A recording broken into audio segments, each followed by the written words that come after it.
അസ്സലാമു അലൈക്കും വറഹ്മത്തുള്ളാഹി വബറകാതുഹു. ഒരിക്കൽ കൂടി ഒരു തെരഞ്ഞെടുപ്പിന് സാക്ഷികളായിരിക്കുകയാണ് നമ്മൾ. ഉറക്കമില്ലാത്ത ഒരുപാട് രാത്രികൾക്ക് ശേഷം, പ്രചാരണ പ്രവർത്തനങ്ങൾക്ക് ശേഷം, വോട്ടഭ്യർത്ഥനകൾക്ക് ശേഷം ഒരിക്കൽ കൂടി പോളിംഗ് ബൂത്തിലേക്ക് പ്രവേശിച്ചിരിക്കുകയാണ്. അപ്പോൾ നമ്മൾ മനസ്സിലാക്കേണ്ടത് ഇനി കാത്തിരിപ്പിൻ്റെ കാലമാണ്.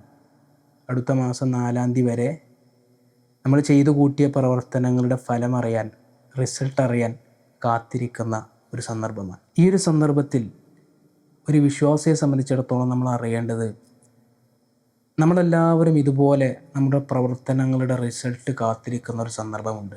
നാളെ മഹ്ശറിൽ നമ്മൾ വിചാരണ ചെയ്യപ്പെടുന്ന സമയത്ത് നമ്മൾ ഈ ലോകത്ത് ചെയ്തു കൂട്ടിയ ചെറുതും വലുതുമായ എല്ലാ പ്രവർത്തനങ്ങളുടെയും റിസൾട്ട് കാത്തിരിക്കുന്നൊരു സമയം. സ്വർഗത്തിലേക്കാണോ നരകത്തിലേക്കാണോ എന്ന് ആകാംക്ഷയോടെ കാത്തിരിക്കുന്നൊരു സമയം. അള്ളാഹു പറയുന്നുണ്ട്, അൽയൗമ നഖ്തിമു അലാ അഫ്വാഹിഹിം. ആ സമയത്ത് നമ്മുടെ നാവിന് സീല് വെക്കപ്പെടും. വതുകല്ലിമുന ഐദീഹിം. നമ്മുടെ കൈകൾ അവിടെ സംസാരിക്കും. വതശ്ഹദു അർജുലുഹും. നമ്മുടെ കാലുകൾ അതിനുവേണ്ടി സാക്ഷി പറയും.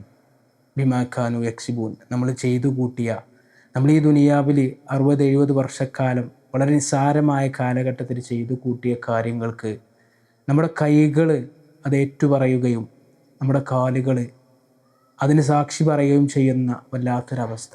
ഈ തെരഞ്ഞെടുപ്പ് കഴിഞ്ഞിട്ട് വേണം നമുക്ക് സ്വർഗത്തിലേക്കും അതല്ലെങ്കിൽ നരകത്തിലേക്കും നമുക്ക് പോകാൻ വേണ്ടിയിട്ട്.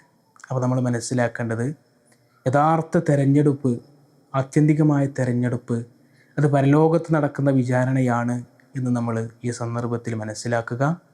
നമ്മുടെ ജീവിതത്തെ സംസ്കരിച്ചുകൊണ്ട് വിചാരണ ചെയ്യപ്പെടുന്ന സമയത്ത് വിജയിക്കാൻ വേണ്ടിയിട്ട് നമ്മൾ പരിശ്രമിക്കുക. അല്ലാഹു സുബ്ഹാനഹു വ തആല അനുഗ്രഹിക്കുമാറാകട്ടെ.